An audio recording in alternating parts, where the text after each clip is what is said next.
বসিরহাট ২ নম্বর ব্লকের কর্মাধ্যক্ষ ও পঞ্চায়েত সমিতির মেম্বার কাজী মাহমুদ হোসেন মহাশয় মাটিয়া হাই স্কুল ও মাটিয়া এফপি স্কুলে স্বয়ং নিজে আমাদের পাড়া আমাদের সমাধান ক্যাম্প পরিদর্শন করেন।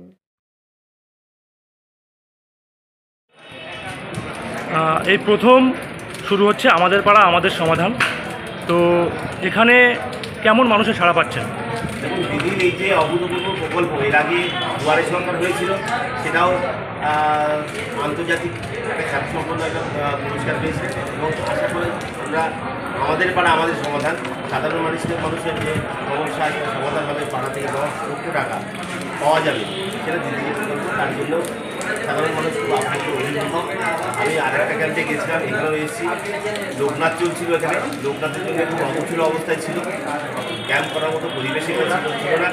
সেখানে প্রধান এবং প্রধান প্রতিনিধি মুস্তাক আহমেদ এবং আমাদের পঞ্চায়েত সমিতির কর্মদক্ষ আছেন এবং সাধারণ সকল মেম্বাররা মিলে এই পরিবেশ তৈরি করেছে এবং সাধারণ মানুষ আসছে, খুব সুন্দর পরিষেবা পাচ্ছে।